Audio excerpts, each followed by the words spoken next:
क्या आपको मालूम है सन 1800 से इस देश में हिंदू मुस्लिम दंगे हो रहे हैं। 1926 में पूरे देश में दंगे हुए थे। क्या यूपी, लाहौर, मुंबई, तमिलनाडु, कोलकाता सब जगह अलग अलग वक्तों में दंगे होते रहे हैं। तो ये जो एक गंगा जमनी तहजीब है ये कहाँ है? अगर इतने दंगे होते रहे, सौ साल से दंगे हो रहे हैं, तो कहाँ है ये गंगा जमनी तहजीब? चलिए एक और तरह से देखते हैं। आजादी का आंदोलन चला, गांधी जी हमारे लीडर थे, हम सब उन्हें प्यार करते हैं, बहुत आदर करते हैं, कोई इसमें डाउट ही नहीं है। अंबेडकर से गांधी जी का एक बार टकराव हुआ तो गांधी जी ने आमरण अनशन कर दिया अंबेडकर के घर के सामने। ये बात है 1932 की। आखिर में अंबेडकर को झुकना पड़ा, पूना पैक्ट हुआ और अंबेडकर ने एक बात कही जो बहुत प्यारी है, जो मैं गैलीलियो की बात, टक्कर की बात मानता हूं, नेवरदलेस इट मूव्स, उस टक्कर की बात मैं मानता हूं। अंबेडकर ने कहा बात तो मेरी सही है, लेकिन इस वक्त आपकी जान चली जाए ये ठीक नहीं है, क्योंकि अभी देश को आपकी जरूरत है आजादी के लिए, तो मैं अपनी मांग वापस लेता हूं। हालांकि बात तो मेरी सही है। कितनी प्यारी बात थी। उस आमरण अनशन से अंबेडकर को झुकना पड़ा। 1939 कांग्रेस का अधिवेशन तिरुचुरी, सुभाष चंद्र बोस जीत गए थे कांग्रेस अध्यक्ष के लिए, सीतारामैया हार गए थे। लेकिन गांधी जी ने कहा कि नहीं, बोस नहीं बनेंगे वरना मैं छोड़ दूंगा कांग्रेस, ये वो बहुत कुछ टेंट्रम थ्रो किया। तो सुभाष चंद्र बोस ने त्याग पत्र दिया। यहां भी गांधी जी की जिद आगे आई। अंग्रेजों के खिलाफ भी उन्होंने भूख हड़ताल करी तो अंग्रेजों को झुकना पड़ा। तो लोगों के दिल में ये सवाल है, मेरे दिल में सवाल था, जब मैं 7th 8th स्टैंडर्ड में था तो मैंने अपने टीचर से पूछा था, जब जिन्ना ने कहा कि इस देश का पार्टीशन होगा, बंटवारा होगा, तो गांधी जी ने उसके घर के सामने आमरण अनशन क्यों नहीं किया? इस सवाल का जवाब कौन देगा? मुझे आज तक इस सवाल का जवाब नहीं मिला। खैर उसके बाद जिन्ना अड़ गए तो पार्टीशन हुआ। 47 में पार्टीशन में करीबन 15-20 लाख डेड बॉडीज, जो हिटलर नहीं कर पाया, 15-20 लाख डेड बॉडीज हमने देखी। कुछ करोड़, 1-1.5 करोड़ लोग यहां से उजड़ के वहां गए, वहां से उजड़ के यहां आए। पूरी ह्यूमन हिस्ट्री में इससे ज्यादा डेंजरस, इससे ज्यादा खतरनाक चीज कुछ नहीं हुई। शायद वो रवांडा टूटसी में जो प्रॉब्लम हुई वही इसकी टक्कर की प्रॉब्लम होगी। सैकड़ों औरतों को नंगा करके सड़क पे चलाया जाता था, उसे पिंड यात्रा कहते थे। इतनी दर्दनाक चीज, बट ये हुआ क्यों? And who failed? किस वजह से इतना बड़ा पार्टीशन हुआ? सिर्फ एक वजह से कि मुस्लिम्स ने कहा हम आपके साथ नहीं रहेंगे। और आप बकवास आज भी करे जा रहे हो गंगा जमनी तहजीब की, कौमी यकजहती की। 20 लाख लाशें गिर गई, आप अभी भी सच का सामना नहीं करोगे?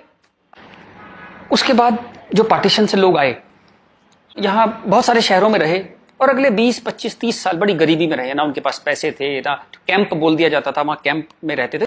बहुत तकलीफों से उन्होंने 20-30 साल बिताए।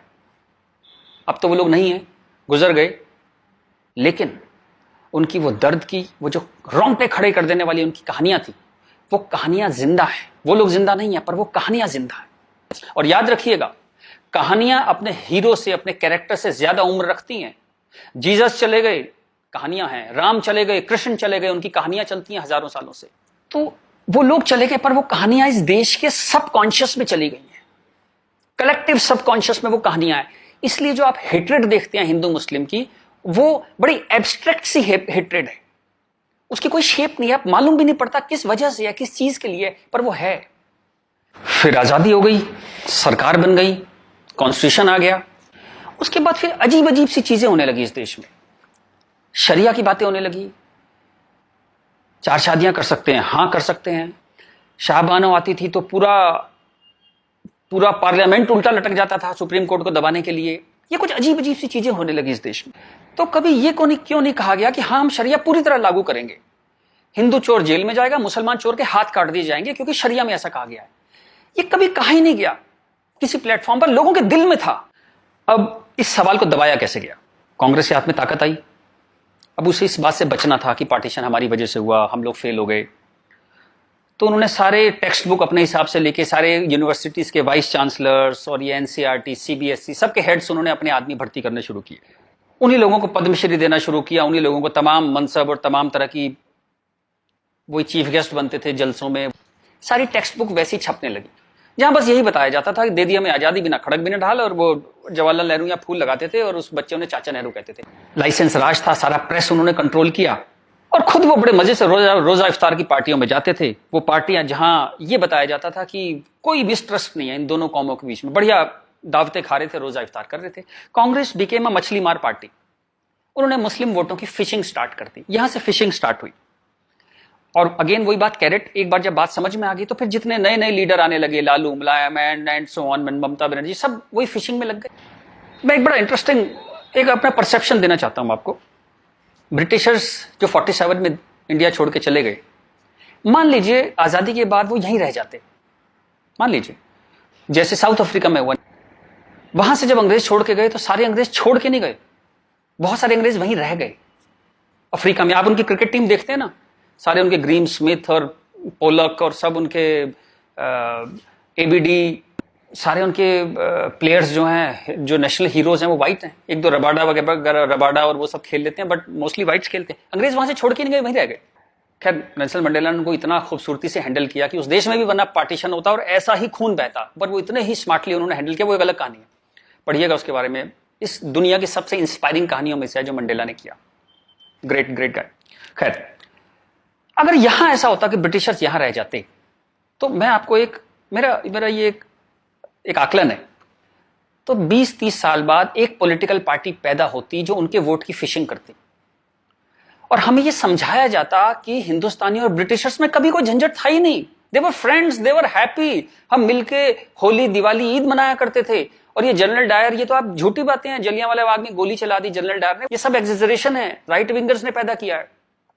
अगर अंग्रेजों के भी वोट यहां पे होते तो ये झूठ चलता रहा और Hindus got sick of it. पर कहने का कोई रास्ता नहीं था, कोई आउटलेट नहीं था इस बात को कहने का, कोई ऐसा चेहरा नहीं था वो जिसके साथ वो बात कहते कि वो एम्पैथी से हमारी बात सुनेगा। अब यहां मैं थोड़ी सी डिटूर लेना चाहता हूं। कांग्रेस ने इस देश की बहुत सेवा की है। अगर इतनी मॉडर्न आउटलुक के नेहरू जी ना होते तो देश यहां तक ना पहुंचता।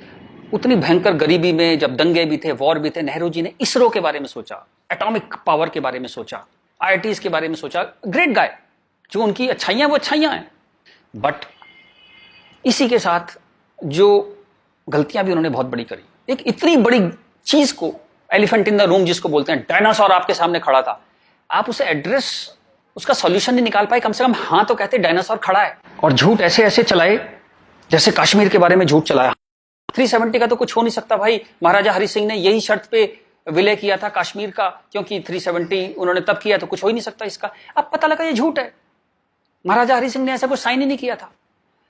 ये तो दलाल टाइप के लोगों ने 1.5 साल बाद, 1.25 साल बाद लाए 370, और अंबेडकर ने साफ साफ मना किया कि नहीं है ये 370 नहीं लगाऊंगा, इतनी खराब है ये।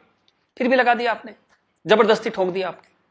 अब मैं अपनी बात पे वापस आता हूं कि नरेंद्र मोदी कोई आदमी है ही नहीं, ये वो खूंटी है जिस पे पूरे देश ने अपना ये जो बरसों का गुस्सा है, 50 साल का नहीं, 150-200 सालों का गुस्सा टांगना शुरू कर दिया उस खूंटी पे। डिस्कशंस स्टार्टेड हैपनिंग, गुस्से को एक जगह मिली, एंगर फाउंड अ वेंट। चलिए एक और बात करते हैं। मेरा मानना है कि हम लोग एक एहसान फरामोश कौम है। जी बिल्कुल ठीक सुना आपने, हम एहसान फरामोश लोग हैं। गुरु अर्जुन देव, गुरु तेग बहादुर, बंदा बहादुर, भाई मती दास, हकीकत राय, गुरु गोविंद सिंह, आपने नाम सुने, सिख गुरुज, उनके साथी। जब हिंदू कौम इस्लामिक रूलर से बहुत परेशान थी, फोर्स कन्वर्जन हो रहे थे, बहुत जुल्म हो रहे थे, जजिया वजिया बहुत चीजें थी, तो इन्होंने हिंदुओं को बचाने के लिए ये सब कुर्बानियां दी। किस गुरु को जिंदा जला दिया गया, किसको गर्म तवे पे भून दिया, बात समझ रहे हैं आप, जैसे सब्जी बनाते हैं आप, गर्म तवे पे जिंदा भून दिया, किसको आरे में से बीच में से काट दिया, किसको रुई से बांध के जला दिया, किसके बच्चों को दीवार में चिनवा दिया, किसके बच्चों के दिल निकाल के बाप के मुंह में ठूस दिए। ये सब कहानियां हमने पढ़ी। इनकी कविताएं हम स्टेज पे गाया करते थे जब हम छोटे थे। हकीकत हूं, हकीकत को हकीकत जब बताऊंगा, हूं एक लाखों को हकीकत मैं बनाऊंगा। इस सारे जुल्म को सहकर हिंदुओं में से एक वॉरियर कौम पैदा हुई, खालसा। पर आजादी के बाद टेक्स्ट बुक, कांग्रेसियां टेक्स्ट बुक थी सारी, इरफान हबीब, रोमिला थापर, इन सब ने हमें हिस्ट्री पढ़ानी शुरू करी, और ये कहा गया कि भाई हम बड़े सेकुलर हैं, सेकुलर रहो और प्रोग्रेसिव बातें करो। अगर आपने ये सब बातें करी तो बड़े आप कम्युनल कहलाओगे। तो हम बड़े कंफ्यूज से हो गए कि क्या करें। तो कुछ समझ नहीं आया तो हमने सिखों पे जोक बनाने शुरू कर दिए। कल्पना कीजिए, हिंदुओं में से उठी हुई एक कौम जिसने इतने बलिदान दिए, आज हम उसके ऊपर चुटकुले बनाते हैं। बजाय उस कौम को सिर पे बिठाने के हम उस पर चुटकुले बनाने लगे। चलिए, ये वक्त भी देखा इस देश ने। यहां से प्रॉब्लम शुरू हुई। जिन जिन मुस्लिम रूलर्स के हाथों, जिससे पूरे लंबे वक्त में वो जो हमने तकलीफें सही, जैसे ब्रिटिशर्स के हाथों सही, ब्रिटिशर्स चले गए, उन मुस्लिम लोगों के हाथों जो हमने इतनी तकलीफें सही, उनको आजादी के बाद हम कुछ एड्रेस ही नहीं कर पाए और कंफ्यूज हो गए कि ये सब जुल्म हुए भी थे या नहीं थे। ये गुरुओं ने जो इतनी बलिदान दिए थे, जो इतने सैकड़ों सालों से ये जो गुरुद्वारे बने हुए हैं, ये सच्चे हैं कि नहीं है, या ये मोदी ने बना दिए जाके चुप चुप के 200-300 साल पहले मोदी ने बना दिए। अंदर ही अंदर एक कैंसर है, इस गुस्से का एक कैंसर है जो इस देश को खाए जा रहा था कई सौ साल से। वो कैंसर पार्टीशन में दिखाई दिया, आपके दो हाथ काटने पड़े, एक भारत एक पाकिस्तान बन गया, एक बांग्लादेश बन गया, दो हाथ कट गए आपके अंदर इतना बड़ा कैंसर था। लेकिन आप क्या करते हैं, आप लिपस्टिक लगाते हैं, पाउडर लिपस्टिक लगा के आप कहते हैं भाई everything is well, all is well. चलिए इस प्रॉब्लम को एक और तरह से देखते हैं। तो ये भारत पाकिस्तान बांग्लादेश तीनों को मिला दें तो करीबन 50 करोड़ मुस्लिम लोग हैं यहाँ पे रहते हैं। ये कहां से आए? इतने मुस्लिम तो अरब में भी नहीं है, मिडिल ईस्ट में इतने मुस्लिम नहीं है। इस देश में पारसी भी आए, बुद्ध हैं, राजपूत हैं, सिख हैं, बहुत कौम है, ये क्यों नहीं हो गए 50 करोड़? इस क्वेश्चन का क्या आंसर है? फिर एक दलाल टाइप के जो लोग हैं उन्होंने एक नया नैरेटिव स्टार्ट किया। ये पिछले 25-30 साल से ज्यादा जोर पकड़ा इस नैरेटिव ने, 20-25 साल से, कि ये प्यार से कन्वर्ट हो गए, ये हिंदू ही थे, प्यार से कन्वर्ट हो गए। वेरी गुड, वाह। ये कहा गया सूफी संत आते थे, दरवेश फकीर वकीर आते थे, और लोग प्यार से कन्वर्ट हो गए। मैं आपको एक एग्जांपल देता हूं। जैसे हमारा एक बहुत बड़ा देश था, ऐसे एक बहुत बड़ा देश था पर्शिया, वहां पारसी रहते थे और वो कलाओं में, ट्रेड में, एजुकेशन में बहुत ऊपर देश था, उसकी वो पूरी सिविलाइजेशन बहुत हाई पे थी। ये मिडिल एजेस की बात है, मुस्लिम्स का अटैक हुआ, करीबन 25-30 साल में एक भी पारसी जिंदा नहीं बचा, सारे देश छोड़ के भाग गए, मर गए, लूट हत्या बलात्कार, और 25-30 साल में एक नया इस्लामिक मुल्क बन गया। बाद में जिस मुल्क का नाम पड़ा ईरान। सारे पर्शियंस कहां गए? कुछ भाग के तो हिंदुस्तान भी आ गए थे। वो प्यार से कन्वर्ट हो गए। ऐसा प्यार इस दुनिया ने कई बार देखा है, अफ्रीका में, एशिया में, ऐसा प्यार 25-30 कंट्रीज ने बर्दाश्त किया है, और वो 25-30 कंट्री टोटल इस्लामिक बन गए। और लेटेस्ट कश्मीर, जब वहां से 3 लाख 4 लाख हिंदू भगाए गए तो वो प्यार से भागे वहां से, और पूरा कश्मीर इस्लामिक हो गया। Make no mistake, it's a caliphate.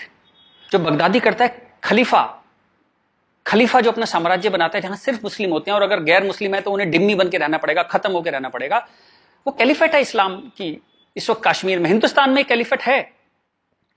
1921 में मालाबार में दंगा हुआ था, वहां भी कैलिफेट बनाने की कोशिश की गई थी।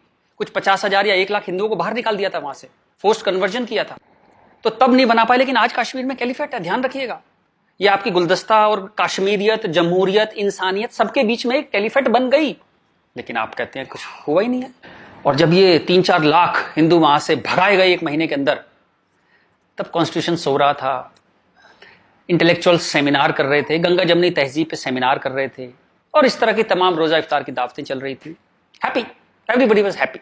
और जो पूरी तरह इस्लामिक नहीं बना, उसके टुकड़े हुए, जैसे हिंदुस्तान के टुकड़े हुए, सूडान के टुकड़े हुए, और आपकी और हमारी जिंदगी में, हमारे लाइफ टाइम में स्वीडन के टुकड़े होंगे। आज से 15-20 साल के अंदर स्वीडन टूट जाएगा। ये एक प्रोसेस है जो पूरी दुनिया में चल रहा है। आप या तो बहुत भोले हैं, देखते ही नहीं, या आप इतने मूर्ख हैं कि दुनिया में क्या हो रहा है आपने कभी देखा ही नहीं, या आप झूठे हैं, या आप दलाल हैं। अगर आप इस पूरे प्रोसेस को मना करते हैं कि नहीं ऐसा कुछ नहीं था, यहां तो बड़ी गंगा जमनी तहजीब थी, आप इन सब में से एक है, या हो सकता है सब कुछ हो। चलिए मैं आपके साथ एक एक्सरसाइज करता हूं।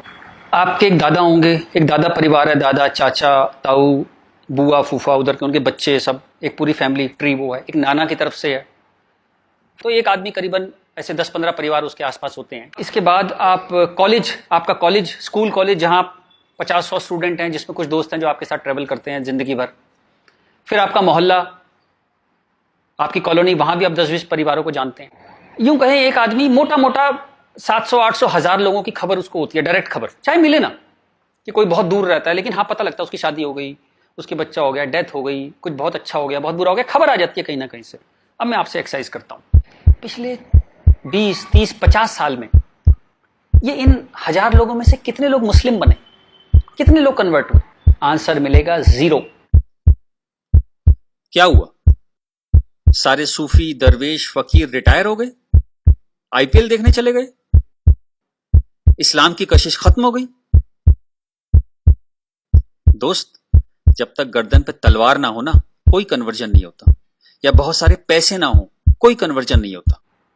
उसके बाद पार्लियामेंट पे अटैक हुआ, इस देश की पार्लियामेंट पे अटैक हुआ, और उसमें शामिल अफजल गुरु, उसके सम्मान में, उसके समर्थन में लोग खड़े हैं, हजारों हजारों लोग मुसलमान खड़े हैं, और हमने तब भी कुछ नहीं कहा। इस देश में हाहाकार नहीं हुआ। मुंबई में कुछ साल पहले आजाद मैदान में एक रैली हुई, किस लिए हुई? रोहिंग्याओं के समर्थन में। आपका क्या लेने देना रोहिंग्याओं के समर्थन में? और रैली के आखिर में क्या हुआ? जो शहीदों के लिए स्मारक बना है, फौजियों के लिए, शहीदों के लिए जो स्मारक बना है, उसको जूते मार मार के तोड़ दिया। इतनी नफरत आपके मन में इस देश के लिए, और कोई कुछ कहता ही नहीं, कोई कुछ कह ही नहीं पा रहा था। ये चल रहा था इस देश में। तो ये जो एक हेट है, ये इन दोनों कौमों में रही, और वो एक हेट, वो एक नफरत जो थी, वो कभी, it never became a past history, distant history, कभी नहीं हुआ। वो रोज रहा। कभी वो अफजल गुरु के रूप में आ गई, कभी वो क्रिकेट मैच के रूप में आ गई, कभी कश्मीर, कभी आजाद मैदान, वो हमेशा कभी ना कभी उसके न्यू एडिशंस आते रहते थे। एक और एक्सरसाइज करते हैं। आप मोटरसाइकिल चलाते हैं, कार चलाते हैं, साइकिल, स्कूटर कुछ चलाते होंगे। जब भी आप सड़क में जाते हैं तो थोड़ा संभल के चलते हैं। लेकिन आपके शहर के जो मुस्लिम एरिया है, जब उसमें आप जाते हैं तो कुछ एक्स्ट्रा संभल के चलते हैं कि नहीं? एक्स्ट्रा संभल के, कि अगर यहां लग गई तो एक्स्ट्रा पिटाई होगी। वो जो फियर है आपके अंदर, वो जो डर है, वो कमाल की चीज है, जिसको देश कहता है नहीं, एक सिस्टम कहता है नहीं, लेकिन आपके अंदर है, करोड़ों लोगों के अंदर है, 100 करोड़ लोगों के अंदर है वो डर। और एक आखिरी एक्सरसाइज, जब भी आपको कोई ज्ञान बांटता हुआ आदमी मिले, सेकुलर मिले, इंटेलेक्चुअल मिले, गंगा जमनी तहजीब वाला आदमी मिले, सब बराबर हैं, सब धर्म है, तो उसको कहिएगा चलिए एक पेज पे लिखते हैं, गीता, बाइबल, कुरान सब एक जैसे हैं, जीसस, राम, कृष्ण, पैगंबर मोहम्मद सब एक जैसे हैं, ना कोई छोटा ना कोई बड़ा, सब प्यारे इंसान है, सब बढ़िया हैं, सब बराबर हैं। एक पेज पे लिख के उसे बोली जरा 2-4 मुस्लिम से साइन करा के ला। ऐसी ची की आवाज आएगी उस इंटेलेक्चुअल की, आपके पास जिंदगी में दोबारा नहीं आएगा। वो एक मुसलमान के साइन नहीं करा सकता इस बात पे। ये सारा ड्रामा हमारे लिए है। ये तो जहां से मैंने बात शुरू करी थी कि ये जो गुस्सा है, ये कई 100 साल का गुस्सा है, जिसको वेंट नहीं मिला, कभी निकलने की जगह नहीं मिली। और ये जो बार बार दंगे होते हैं ना, ये उसकी EMI है। And coming back to the point, Modi कोई आदमी है ही नहीं। मोदी वो मौका है, और वो गारंटी है कि इस बार जब शाहबानो पार्लियामेंट में आएगी, कि हलाला हो गया, कि 4 विवाह हो गया, कुछ हो गया, इस बार पार्लियामेंट ब्लैकमेल नहीं होगी। वो एक शख्स नहीं है, वो एक इमोशनल बाम है, एक इमोशनल मलहम है, जिसकी इस देश को कई 100 साल से जरूरत थी। और अगर आप सोचते हैं कि एक आदमी क्या कर सकता है, तो दोस्त, कैसे आकाश में सुराख नहीं हो सकता, एक पत्थर तो तबीयत से उछालो यारो।